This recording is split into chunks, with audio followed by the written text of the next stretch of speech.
자, 가보도록 하겠습니다. 오늘은 뭐부터 갈 거냐면 3권에 있는 168페이지 두근두근 내인생 가보도록 하겠습니다. 두근두근 내인생. 참고로 이 두근두근 내인생은요 다른 학교 교과서에도 그대로 실려 있어요. 네, 그렇다는 얘기는 뭐냐면 이 문학 작품이 굉장히 잘 다뤄지는 부분이 있다라는 겁니다. 그래서 아마도 여기가 2학기 때 나오지 않을까 싶어가지고 제가 좀 해드리는 거니까요. 한번 잘 들어보시면 좋을 것 같아요. 일단 첫 번째 여기서 공부해야 되는 건 뭐냐면 극갈래입니다. 극갈래. 예, 극갈래. 자, 그래서 극갈래에 대한 거 한번 정리해 드릴 거거든요. 그래서 극갈래 꼭 잘 봐주시면 좋겠어요. 일단 여기 지식요소 알아두기 가지고 조금만 읽어보도록 하죠. 자, 먼저 그냥 보여주기의 표현 양식 서술자 없이 자, 뭐가 정말 중요하냐면 여러분 소설이나 다른 서사 문학과 비교했을 때 뭐가 가장 큰 특징이냐면 서술자가 없다라는 게 정말 시험에 잘 나옵니다. 소설과의 차이점이요. 네, 소설과의 차이점. 그러면 서술자는 무슨 역할을 하냐? 사건을 진행시켜줘요. 우리한테 이야기를 들려준다고요. 예, 그런데 여긴 이야기를 들려주는 사람이 없어요. 그러면 누가 들려줄 수 있냐? 그럴 수 없기 때문에 뭐를 통해서? 대사와 행동을 통해서 사건이 진행됩니다. 자, 그러면 여기에 보여주기라고 되어 있는데 우리 예전에 소설에서도 잠깐 얘기한 적이 있거든요. 직접 제시와 간접 제시 뭐 이런 얘기 한 적이 있어요. 예, 그랬을 때 보여주기는 직접 제시와 간접 제시요. 이게 간접 제시요. 예. 이때 간접 제시라는 건 뭐냐면 인물의 성격이나 심리를 뭘 통해서? 대사와 행동을 통해서 보여주는 걸 얘기합니다.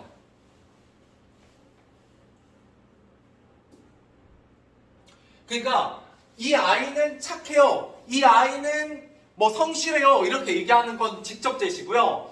이 아이는 매일매일 뭐 2시간씩 공부를 합니다. 뭐 말도 안 되지만 뭐 그런 식으로 어떤 행동을 통해서 혹은 말을 통해서 성격이나 심리를 간접적으로 보여주는 거예요.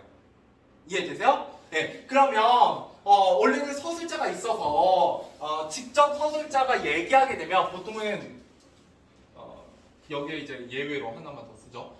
그러면은 말하기 방식이 있는데 말하기 이게 바로 직접 제시요. 네. 이거는 뭐냐면 서술자가 직접 인물의 성격과 심리를 제시하는 걸 얘기합니다. 그래서 이 보여주기랑은 이제 반대되죠. 근데 여러분 여기서 특징을 아셔야 돼요. 특징은. 자, 이 말하기 방식이라는 거, 직접 제시 방식이라는 건 뭐가 있어야 돼요? 말하려면? 그렇죠. 이거 서술자가 꼭 필요해요. 그럴 때는 거꾸로 뒤집어서 서술자가 없는 극갈래에서는 직접 제시가 가능하다, 불가능하다? 예, 불가능합니다. 예, 그래서 이 극갈래에서는 뭐가 불가능하다? 보여주기 방식만 가능하고 직접 제시는 불가능합니다.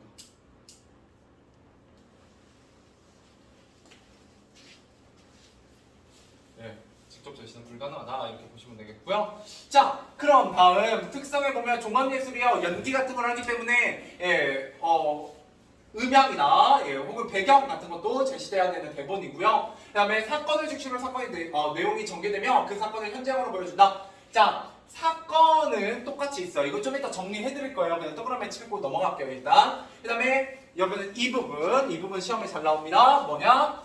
현재형이다 라는 것도 시험에 잘 나와요. 이 극갈래라는 거 지금 내 눈앞에서 벌어지는 연기거든요. 예, 그렇기 때문에 항상 내 눈앞에서 지금 벌어지고 있는 일이에요. 그래서 현재형 문학이다 라고 얘기를 합니다. 여러분 영화나 드라마 같은 거 떠올려 보시면 돼요. 연극 같은 건 여러분 보셨을 리가 없으니까. 자, 그 다음에 주로 갈등이 드러나게 됩니다. 예, 갈등은 당연히 소설과의 공통점이에요. 그 다음에 여기 인물, 예, 대사, 행동, 지시문, 해설. 그죠? 대사, 지시문, 해설 이런 것들이 바로 구성의 3요소가 됩니다. 그 다음에 종류에는 민속극 대본, 희곡, 시나리오, 드라마 대본 이런 것들이 있다라고 보시면 되겠어요. 이거를 좀 정리해 봐야 되는데요. 어디에 빈칸이 있을까? 한 이쯤에다 써볼까? 네. 아니면 여러분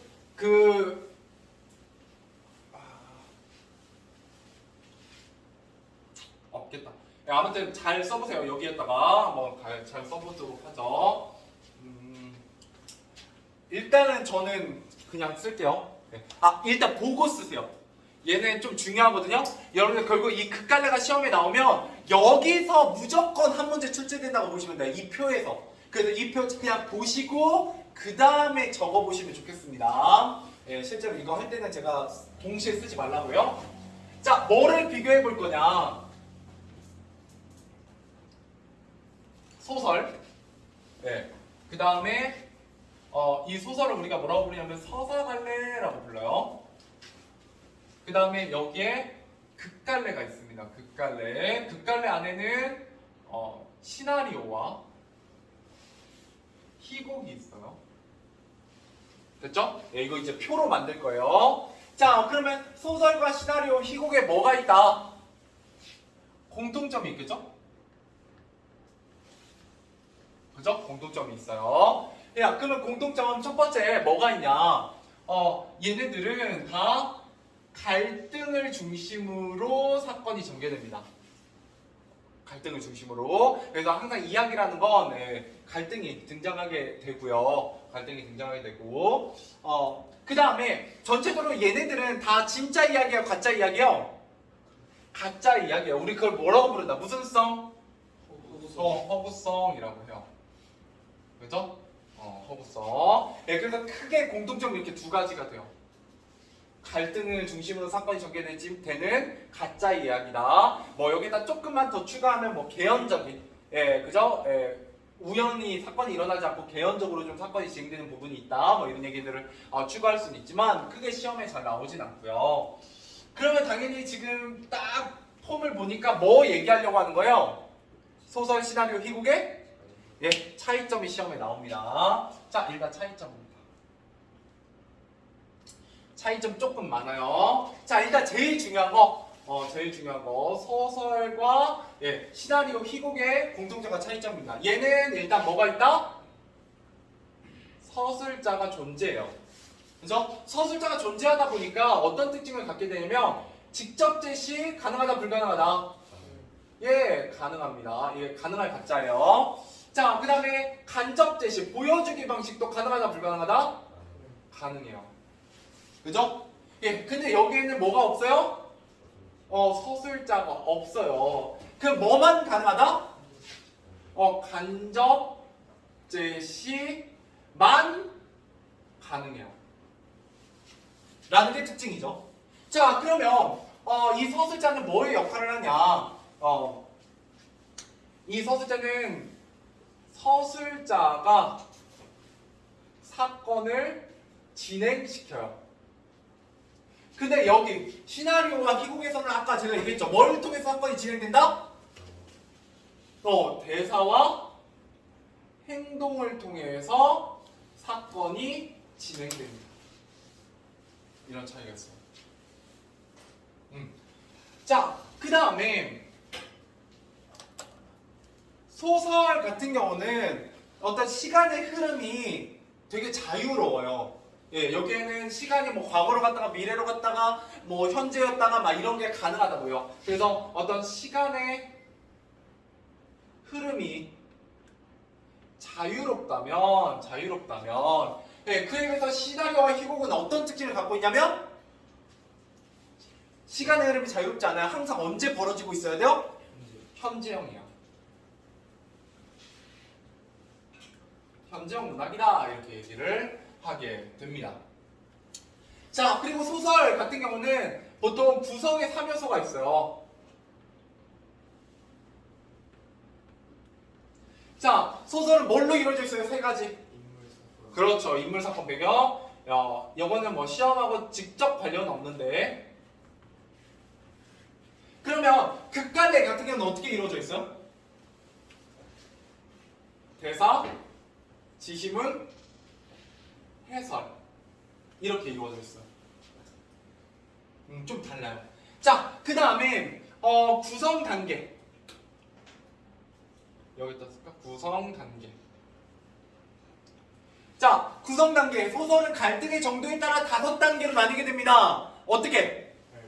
발단, 전개, 위기, 절정, 예, 결말 이렇게 이루어지게 되고요. 시나리오와 희곡은 발단, 전개, 절정, 하강, 대단원 이에요. 그래서 얘는 갈등의 정도가 이런 식으로 가요. 절정대가 제일 높거든요. 근데 얘는 이렇게 완만하게 갈등이 진행이 되는 좀 차이점이 있어요. 물론 얘도 직접적으로 시험에 내기는 조금 어려운 파트지만 여러분 알고 계시면 좀 좋습니다. 알고 계시면 좋아요. 자, 그 다음에 여기에 조금만 추가해서 여러분들 공부하셔야 되는 게 대사와 지시문이 좀 있어요. 예, 그래서 가끔 시험에 간단평으로 나오기 때문에 여기 오른쪽에다가 대사 같은 경우 크게 세 가지로 나뉘게 됩니다. 하나는 말하는 이와 듣는 이가 주고받는 대화가 있어요. 대화는 우리가 아는 그 대사예요. 됐죠? 자, 그 다음에 두 번째 뭐가 있냐면 독백이 있어요. 독백은 어떻게 말하는 거? 혼잣말하는 거. 자, 마지막 세 번째 또 뭐가 있냐면 방백이 있습니다. 네. 근데 방백 같은 경우는 두근두근 내 인생엔 안 나와요.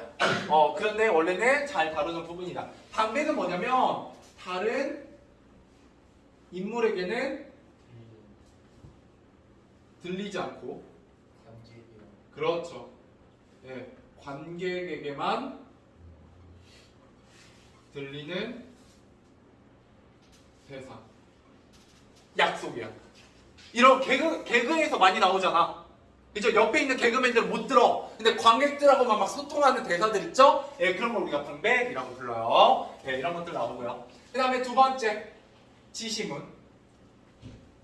지시문 같은 경우는 크게 두 개가 있습니다. 하나는 무대 지시문이고요. 하나는 동작 지시문이에요. 그래서 여러분들이 아는 행동이나 표정 같은 걸 지시하는 게 동작 지시문이고요. 무대 지시문은 배경 같은 소품을 얘기하는 지시문이에요.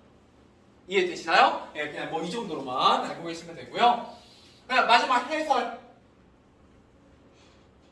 해설은 보통 뭘 해설이라고 하냐면 인물이나 배경을 소개하는 글입니다. 예, 그 희곡이나 시나리오의 대본 가장 앞부분에서 소개하는 글이고요. 우리 책에는 해설이 나온다 안 나온다?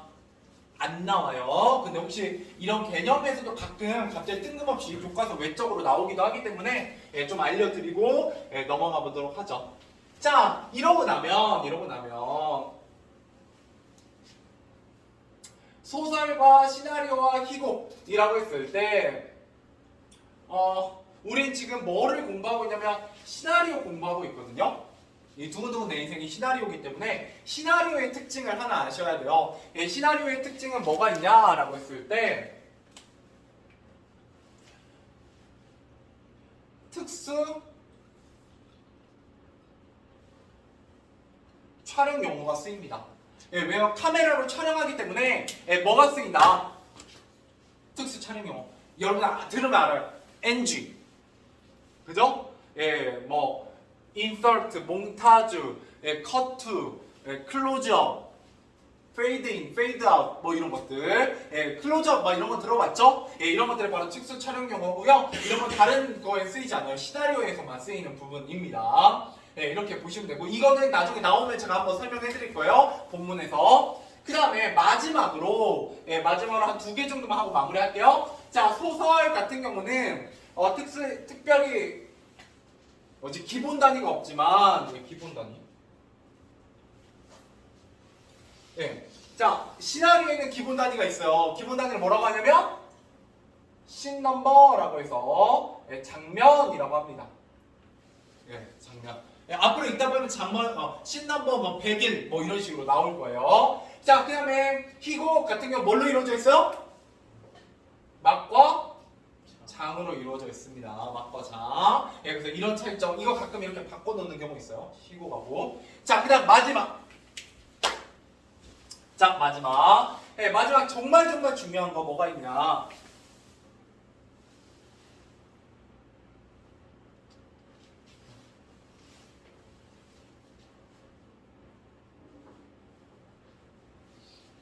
자, 진짜 중요한 거. 예, 빨간색으로 가보죠. 제약입니다. 제약.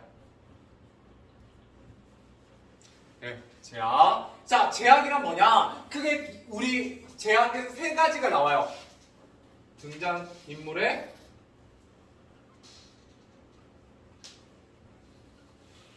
수. 그 다음에 인물. 인물 했지. 그 다음에 시간. 그 다음에 공간. 이렇게 세 가지 제약이 있습니다. 이거 생각해보세요. 소설에는 등장인물의 수나 시간이나 공간에 제약이 있을까요? 없을까요? 없어요. 없죠. 그냥 줄 한 줄 쓰면 되잖아. 글자 하나. 그죠? 예. 100명의 타노스가 지구를 침공했다. 그죠? 그러면 지금 여러분 상상하셨죠? 불가능이 없어요. 자, 그런데 영화에서는 어떻게 해야 돼요? 타노스 분장 100명 시켜야죠. CG 입혀야 되잖아요. 자, 제약이 비교적 소설에 비하면 있어요. 제약이 좀 많죠. 그러면 희곡은 심하죠. 그죠? 예, 그래서 제약이 여고는 거의 없고요. 여러분들 굳이 한자로 안 적으셔도 돼요. 한자 그지같이 써졌네. 예, 뭐 알아서 보세요. 이거는 이제 중간이고요. 얘는 정말 많아요. 예, 제약이 많다. 자, 그래서 결국 여러분들이 여기서 공부하셔야 되는 건 크게 세 가지 포인트가 됩니다. 하나는 서술자 유무 시험에 정말 잘 나오고요. 두 번째 얘가 현장 문학이다라는 거 잘 나오고, 그 다음에 특수 촬영 용어하고 제약 이렇게 해서 시험에 잘 나옵니다. 좋아, 여기까지 한번 써보시죠. 자, 그래서 이거 일단 쭉 쓰시면 되고요. 하나만 더 추가하면요. 아까 물어보셔서 보시면 여기에 이제 시나리오가 영화와 드라마를 목적으로 하는 대본이고요. 그 다음에 희곡이 연극 상영을 위한 대본입니다. 그래서 조금 달라요. 그래서 조금 다른데 뭐 이거는 굳이 얘기 안 해도 뭐 눈치껏 맞추실 수 있겠지만 여기까지 얘기하면 될 것 같아요. 일단 표는 지워도 되니? 영어는 지워도 되니 그러면? 아니요, 그거 쓰고 있어요. 이거 쓰고 있지. 그러니까 요 표는 지워도 되지. 네, 좋아요. 왜냐면 또 지우는 시간이 걸리니까.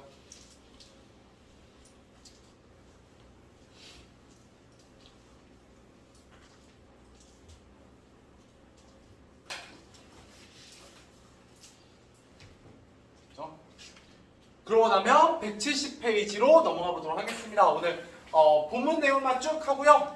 이게 7장 정도가 되는데 양이 좀 많아요. 근데 보시면 알겠지만 글씨가 되게 띄엄띄엄 있어. 그래서 마음 먹고 읽으면 소설보다 훨씬 짧아요. 이게 내용이 얼마 없습니다. 그래서 오늘 내용까지 좀 다 읽을 거예요. 왜냐면 여러분 이거 좀 길다고 해서 끊어서 하는 것도 좀 그렇고요. 마음 먹었을 때 그냥 쭉 다이렉트로 하는 게 낫고 여러분 보고 또 읽어오라고 해도 집중력이 떨어지니까요. 다음 시간까지는 이거 문제 풀어오는 것까지가 숙제입니다. 문제 풀어오는 것까지가 알겠죠? 어딨어? 중학교 때잖아. 어딨어? 네, 했죠. 했다. 제일 좋은 했죠. 근데 조금 다른 부분이 있어요. 그래서 아마 제일 좋은 분들은 출신 분들은 조금 쉽게 받아들이지 않을까 싶네요. 자, 가보도록 하겠습니다. 두근두근 인생이고요. 김혜란 작가의 원작입니다. 그리고 이거는 영화 대본이고요. 이 영화에서 아버지가 누구로 나오냐면 잘생긴 사람. 강동원이에요. 강동원. 그 전우칠 저기기도 하던 주인공이기도 한 강동원이고요. 엄마는 송혜교예요. 이게 한 7, 8년 전 영화거든요. 거의 한 10년 다 돼갈 텐데 그렇기 때문에 좀 더 젊을 때, 좀 더 예쁠 때에 강동원과 송혜교가 엄마 아빠로 나오는 작품이고요. 꽤 그래서 화제가 됐었어요. 왜냐면 둘은 아직 엄마 아빠 역할을 하기에는 좀 나이가 아직 물론 나이는 충분히 찼지만 좀 그런 역할을 많이 안 했었는데 여기서 그런 역할을 하게 되고요. 여기서 나오는 아이가 불치병에 걸려 있습니다. 무슨 병에 걸려 있냐면 늙은 병. 조로증이요. 이때 조자가 빠를 조자고요. 로자는 늙은 로자예요. 그래서 빨리 늙는 병입니다. 그래서 실제로 나이는 16살인데 외모는 몇 살이요? 80살이에요. 7, 80살의 외모를 갖고 있는 그런 부분이 나와 있죠. 자, 한번 읽어보면서 좀 보도록 하겠습니다. 자, 포원 줄거리. 실제 나이는 16살이지만 선천성 조로증으로 신체 나이는 80살이 넘은 소년 아름이. 이게 이제 주인공입니다. 그죠? 선천성 조로증을 겪는 아름이. 아름이가 이제 주인공이에요. 주인공.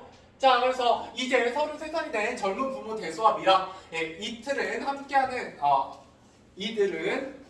함께하는 하루하루를 소중히 여기며 시시하게 밝게 살아가고 있다.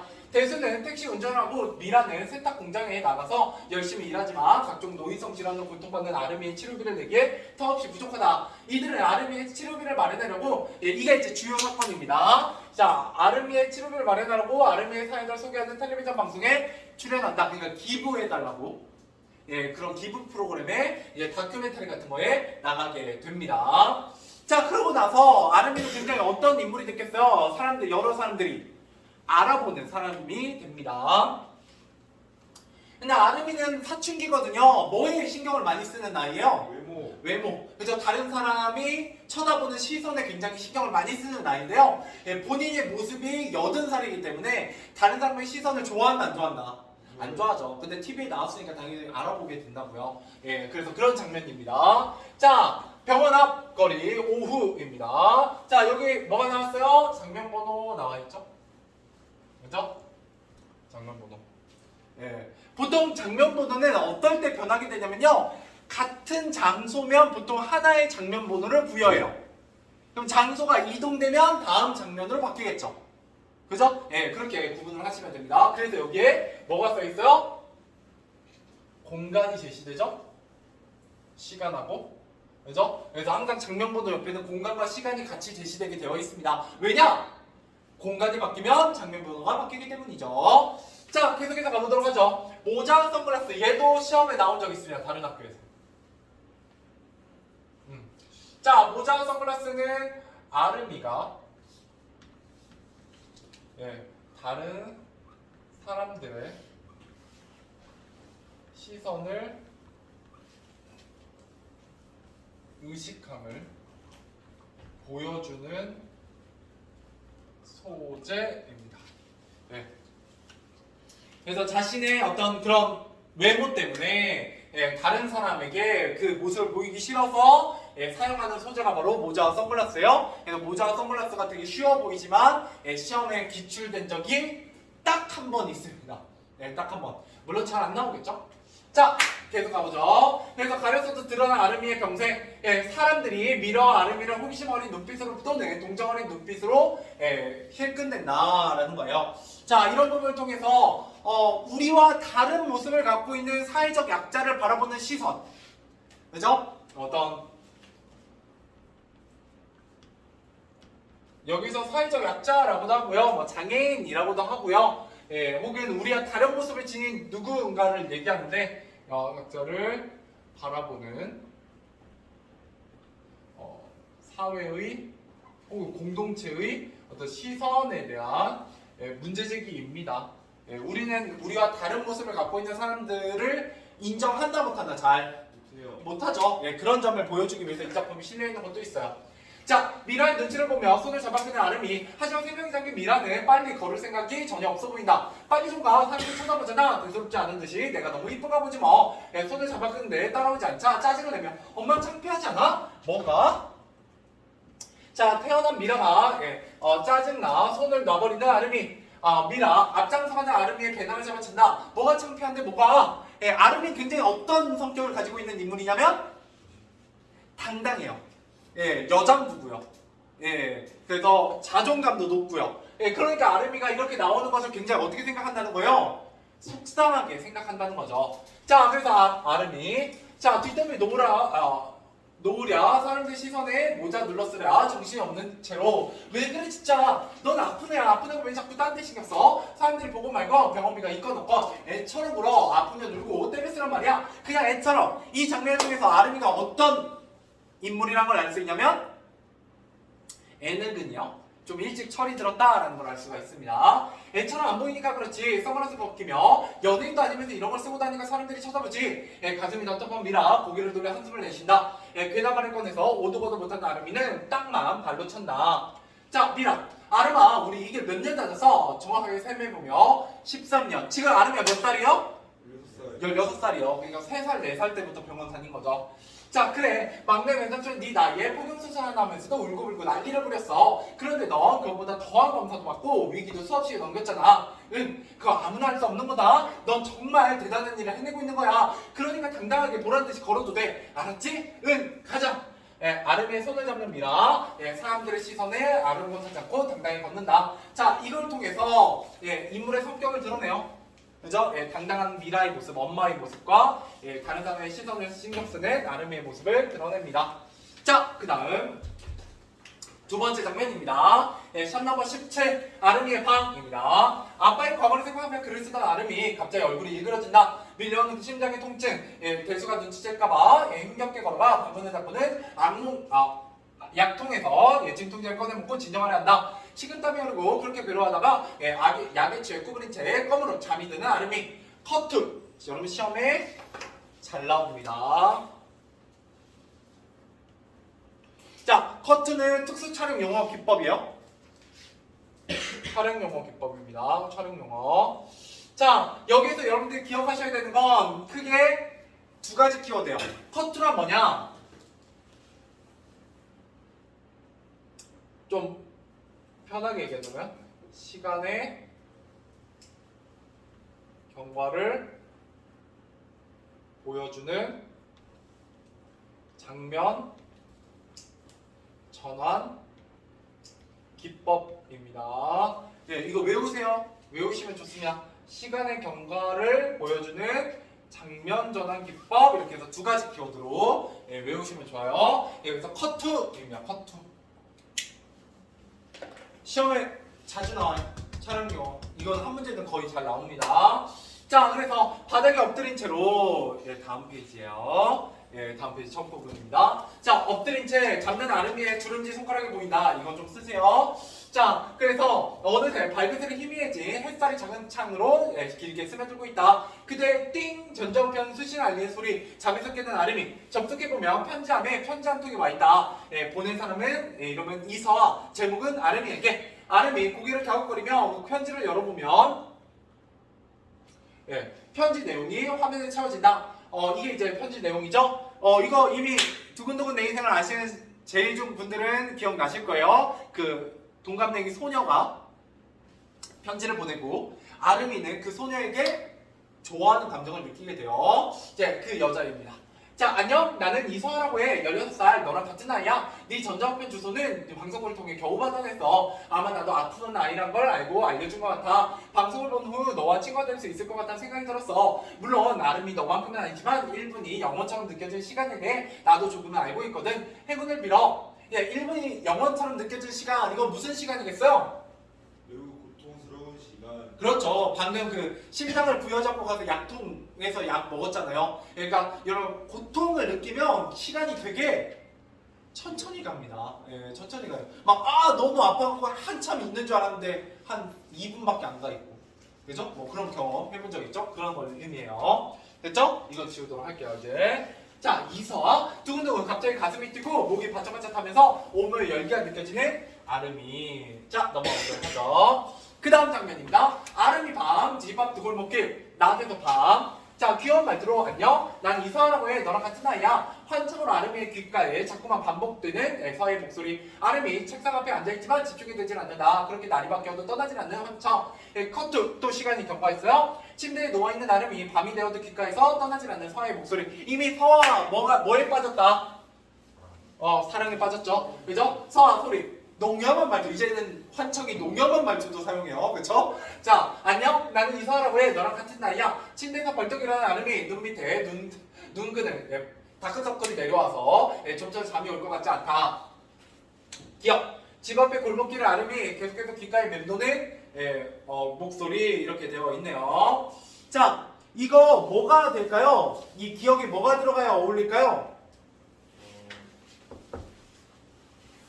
여러분들 외우지 마세요. 그냥 무조건 일단은 거의 90% 뭐다? 여기에는 커투가 들어갑니다. 시간의 경과. 예. 그죠? 그래서 장면이 좀 바뀐 것 같긴 하지만 시간이 흘렀죠? 예, 그래서 잠 못 자고 계속 돌아다니는 어디에서? 집 앞 골목길에서. 그래서 여러분 그거 확인하시려면 여기 확인하셔야 돼요. 아름이의 방도 나오지만 집 앞 골목길도 같은 장면으로 들어가 있죠? 예, 그래서 커투가 어울립니다. 예, 그래서 네, 아름이 남자예요. 얘 남자입니다. 서아가 여자예요. 네. 자, 그 다음 여러분들 여기서 조금 공부하셔야 되는 거 앞에서 다 했던 내용이고요. 컷하고 장면 정도만 구분하시면 됩니다. 컷은 여러분 테이크예요. 한 번 찍는 거. 그래서 한 번에 연속 촬영 찍은 장면을 얘기하고요. 장면은 영화의 최소 단위입니다. 그래서 보통 장면 시험에 잘 나와요. 알고 계시면 좋겠어요. 넘어가 보죠. 자, 중요한 부분 줄거리입니다. 자, 병세가 아카데가 병원에 입원하게 된 아름이는 서아와 전자우편을 주고받으며 점점 가까워진다. 텔레비전 방송 출연자가 연출자가 후속편을 찍자고 제안하자 아름이는 부모님을 위해 방송에 출연하기 결정한다. 그러면 아름이는 방송에 출연하고 싶어요? 안 출연하고 싶어요? 출연하기 싫어요. 근데 뭐 때문에 출연하겠어요? 엄마 아빠가 왜? 네, 돈 때문이죠. 돈 때문에 출연하는 거예요. 자, 한편 연출자는 아름이에게서 서아의 이야기를 듣고 그들의 사연을 방송에 소개하고자 하자고 말한다. 아름이는 이를 수락한다. 자, 병원 옥상 이제 장면 45로 봤습니다. 서아에게 편지를 쓰고 있는 아름이 유난히 더 망설이는 모습이다. 아름이의 목소리와 함께 화면 한쪽으로 편지 내용이 나타난다. 한참을 망설이다가 용기를 내서 부탁할게. 서아야, 내 시력이 조금씩 약해지고 있어. 혹시 네 사진을 한 장 보내줄 수 있을까? 이 얘기를 하지 않으면 좀 후회할 것 같아서 이렇게 용기를 내. 그치 뭐 러브레터죠. 자, 보내기 버튼 누를까 말까 고민한 아름이 한참 괴로워하다가 눌러버린다. 전자화면에 성공적으로 보냈습니다. 라는 문구가 보인다. 자, 그럼 뒤에 진료실 앞 병원 복도입니다. 여기 뒤에는 뭐가 들어가면 어울리냐라고 했을 때 여러분 이거는 외우세요. 시험에 잘 나와요. 혹시 여기가 시험범위면 여기는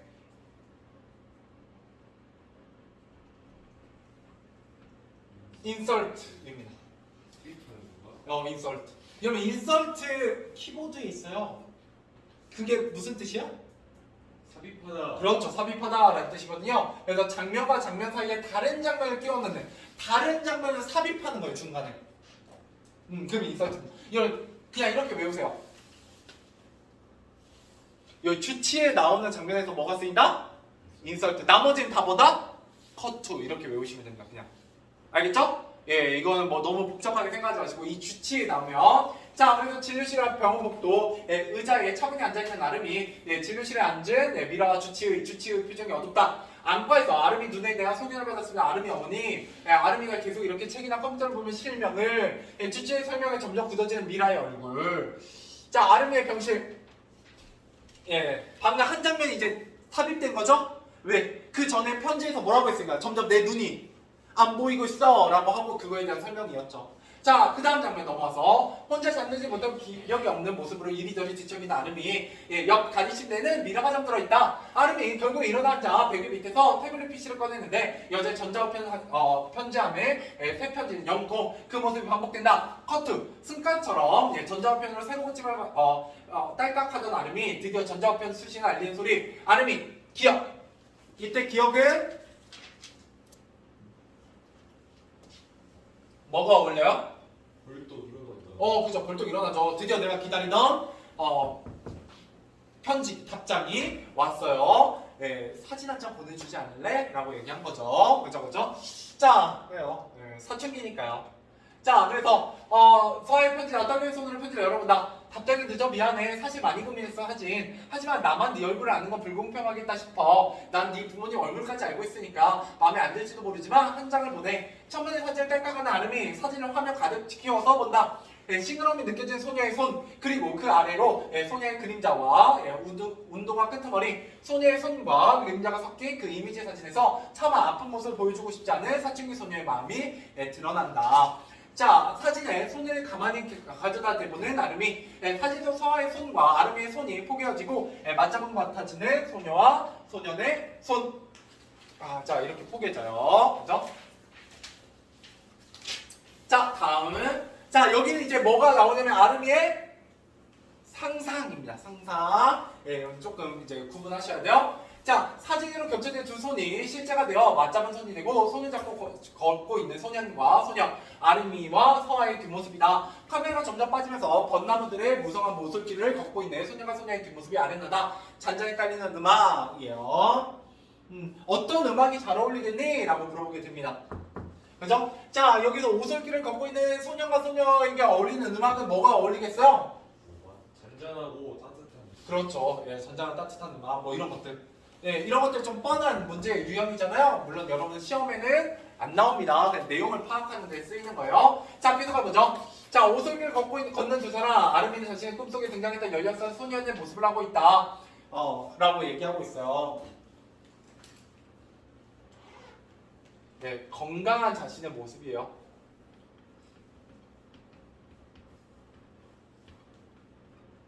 자신의 모습을 상상하죠. 왜? 이게 자신의 소망이니까요. 그렇죠? 상상 속에서나마 건강한 모습을 상상하고 있어요.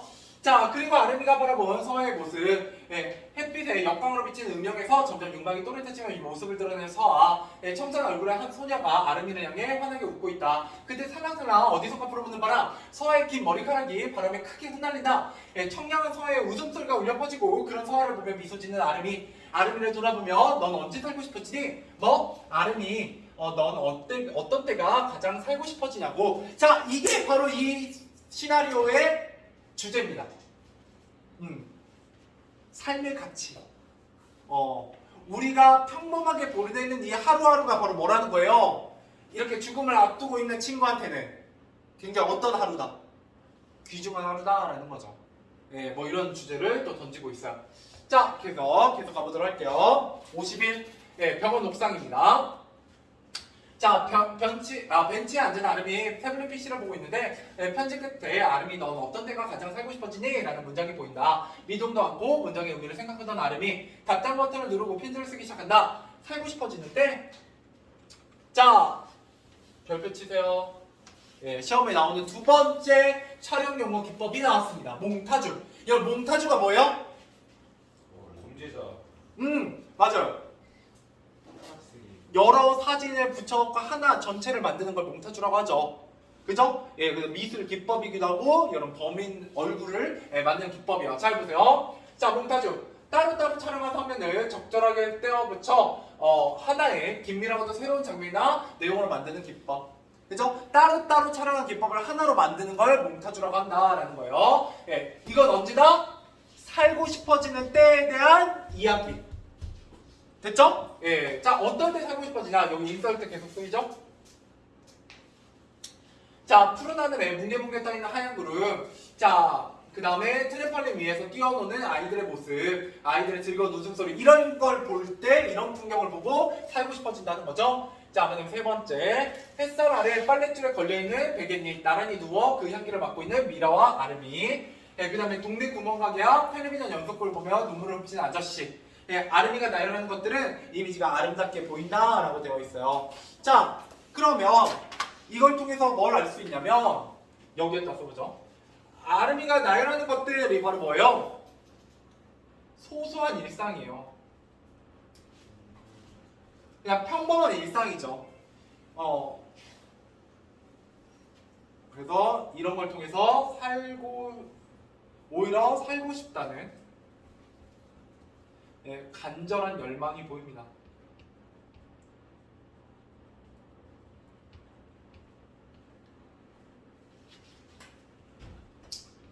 간절한 열망을 표현하고 있다.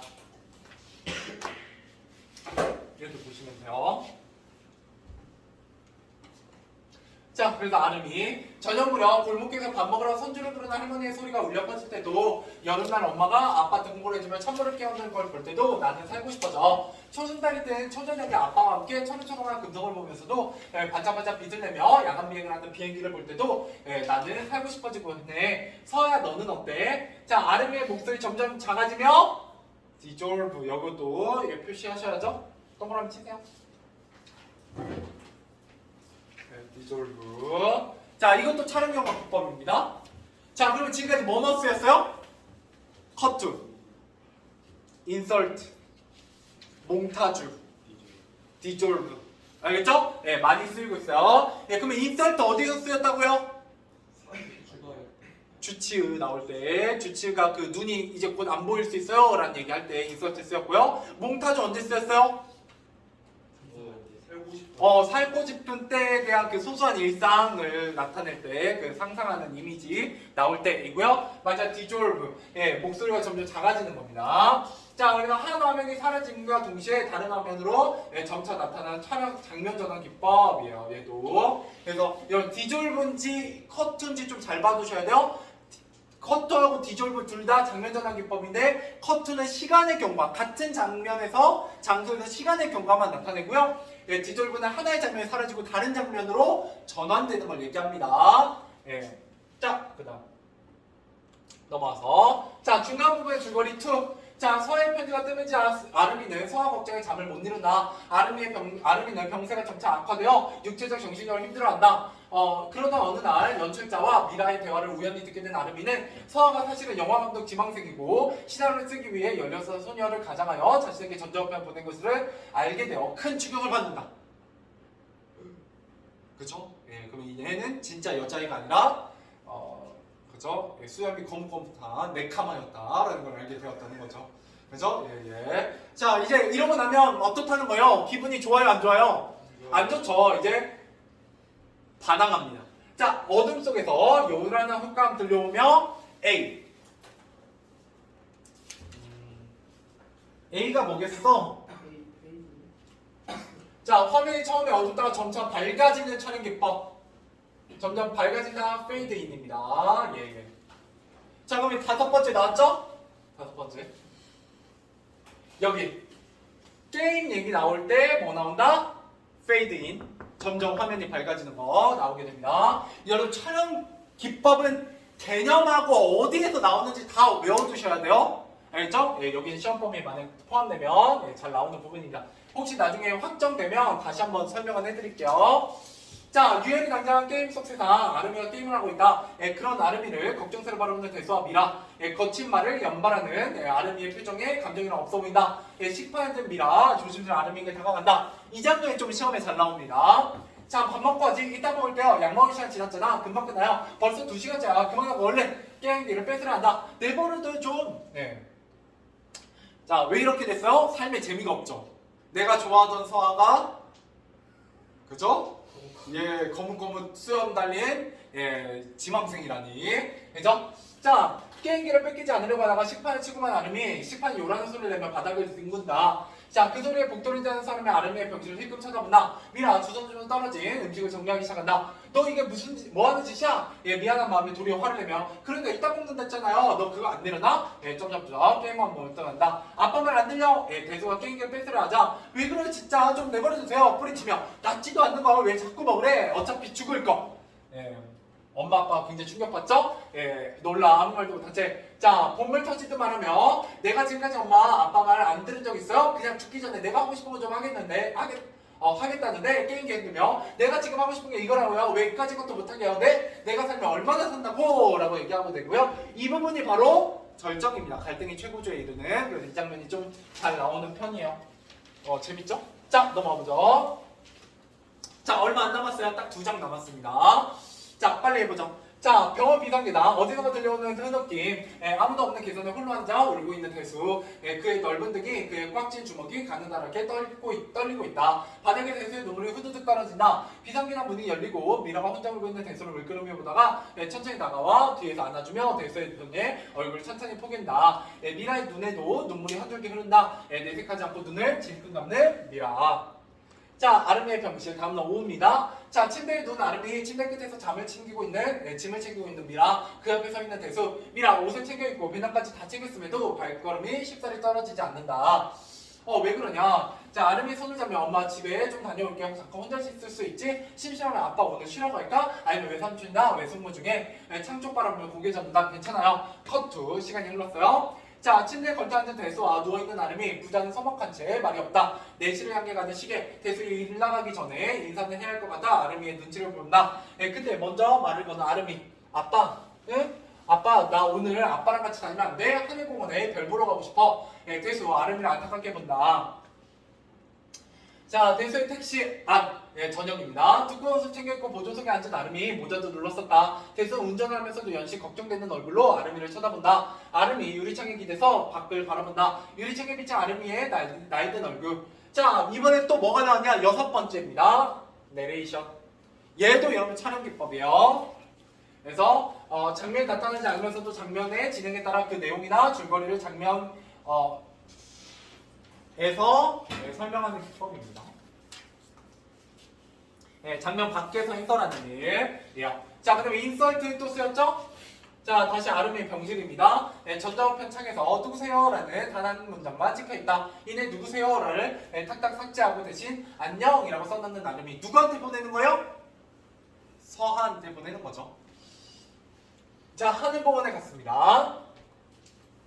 자, 하늘공원에 도착한 대수의 택시. 겨울철 출입금지라고 써진 차단기가 보인다. 망설임 없이 문을 열고 먼저 내리는 아름이. 대수도 주차를 하고 서둘러 따라 내려보면 어느새 저만치 아름이가 어두운 오솔길을 뛰어가고 있었다. 있다. 당황한 대수, 아름이를 부르며 쫓아가고 두 사람의 추격 아닌 추격이 계속된다. 전방의 부분에 다가서야 겨우 아름이를 붙잡아 세우는 대수. 숨을 내쉬고는 돌이켜 세워보며 아름이가 숨을 가쁘게 헐떡이며 울고 있다. 자, 마지막, 이제 진짜 마지막 부분이에요. 여기 한 장만 읽으면 끝입니다. 자, 아름이 너 혼내다가 눈물 범벅에 아름을 보고 왜 그래? 무슨 일이야? 너무 좋아서요. 대체 무슨 소리야? 괜찮아? 거친 숨을 내쉬고 눈물을 흘리며 네, 그냥 너무 좋아서요. 아빠랑 다시 차를 탈 수 있어서 좋았고 이렇게 여기 다시 와서 좋고 다 전부 다 좋아요. 뭐? 대수품에 말을 남기며 너무 좋아요. 울음이 완전히 터진 채로 엉엉하고 울고 있네요. 자, 컷2. 언덕에 누워 하염없이 하늘을 보고 있는 부자. 대수. 언제까지 이렇게 누워 있어야지? 조금만 더 있어봐요. 하늘 가리키며 아빠 저기 아름이 가리키는 거 보며 뭐야 떨어졌어? 아이 못 봤네. 또 떨어질 거야. 이제부터가 시작이니까. 하늘을 보며 휙 지나가는 유성. 자, 저기 떨어졌어. 봤어? 우와, 아빠 별똥별 진짜 오랜만에 본다. 그러고 보니까 별은 똥도 별이네. 뭐 이렇게 얘기하고 있어요. 그죠? 그래서 대수는 굉장히 어떤 성격임을 알 수 있어요? 재미없어요. 유머스럽죠. 그래도 유머스러워요. 그런 장면을 좀 볼 수가 있고요. 자, 그래서 웃음. 아빠 소원 빌었어요? 아, 깜빡했다. 이러면서 이제 아빠와 시간을 보내고 있어요. 자, 또 떨어질 거예요. 그럼 그때 소원 빌어요. 그래, 너는 얼 빌었어? 전 벌써 빌었죠. 뭔데? 비밀이에요. 아빠랑 둘이서 이렇게 별을 보고 있으니까 갑자기 행복해졌어요. 그리고 아빠가 우리 아빠라는 게 너무 좋아요. 나도 아름이 네가 내 아들이라는 게 너무 좋다. 한숨. 아린 너같이 괜찮은 애는 진짜 아프면 안 되는데.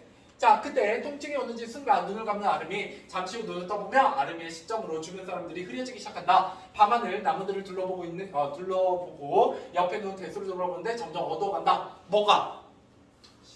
시력을 잃고 있죠. 아름의 얼굴도 어두워진다. 아름의 시점. 하늘 별들이 순간 불꽃놀이처럼 폭발하더니 이내 암흑의 세계. 눈치채지 못하고 하늘만 뚫어져다보는 대수. 갑자기 또 떨어졌다. 소원 빌어야지. 소원을 비는 대수. 애써 어렵게 미소를 지어 보이는 아름이. 갈까 이제? 아빠 무지 배고프다. 아름이 안경을 살피더니 왜 그래 몸이 안 좋아? 아빠 나 눈이 안 보여요. 무슨 소리야? 아무것도 안 보여? 안 보여요. 아빠 봐 괜찮아? 반짝이는 밤하늘과 떨어지는 유성 그리고 아빠의 얼굴이 내가 이 세상에서 본 마지막 것이 되었다. 자, 아름이의 눈물은 서아에게 받은 상처죠. 예, 그리고 자신의 운명에 대한 절망 이런 것들을 뜻하고요. 또 대소와 함께 시간을 보낸 것에 대한 기쁨이 듭니다. 그래서 눈물은 크게 두 가지 의미가 있다라고 해서 예, 가끔 문제에서 출제되게 될 거고요. 그다음에 마지막 네, 뒷부분 줄거리 하고 오늘 마무리하겠습니다. 자, 뒷부분 줄거리. 아름이 눈이 벌게되는 등 예, 하루하루 병세가 악화된다. 아름이가 살 날이 얼마 남지 않았음을 느낀 대수는 가족끼리 남은 시간을 함께 보내고 싶어 예, 퇴원을 감행한다. 아름이의 소원대로 모신과 제아의 타종 행사를 보러 가던 도중에 아름이는 대수와 미라에게 마지막 인사를 하고 숨을 거둔다. 예, 그러면서 어때요? 아름이의 죽음을 끝을 맺기 때문에 예, 인물의 비극적 운명 어떤 결말이다 이런 걸 무슨 결말이라고 불러요? 레드니 네, 우리말로 나쁜 결말. 비극적 결말이라고 합니다. 슬프네. 근데 우는 거 아니에요? 이거 영화로 보면 또 예, 이거 가끔 이제 막 연구 이런 데서 보여주면 또 감성이 풍부한 애들은 울기도 해요. 예, 근데 굉장히 담담하게 그려내고요. 예, 그다음에 중간중간에 유머러스한 장면들도 굉장히 많습니다. 그래서 이게 분명히 되게 슬픈 얘기인데도 불구하고 여러분들에게 좀 담담하게 이야기를 전해주는 부분이 있더라 이렇게 보시면 예, 돼요. 하나만 보고 진짜 끝낼게요. 하나만. 예, 이거 진짜 좀 여기서 꼭 여러분들한테 가르치고자 하는 건 이런 거거든요. 자, 다음 페이지 잠깐만 보시면 여기 오른쪽에 여기 부분에 보면 여기에 갈등에 대한 얘기 하잖아요. 이 소설의 주요 갈등. 예, 서의 비밀을 알고 나서 서아가 진짜 여자애가 아니었다는 비밀을 알고 나서 예, 대수와 갈등을 일으키는 부분이 예, 주요 장면이에요. 우리 책에 실려있는. 자, 두 번째, 이게 중요합니다. 이거 보여드리려고 예, 지금까지 한 거예요. 자, 서사갈래와 비교해서 극갈래 특성을 알아보자.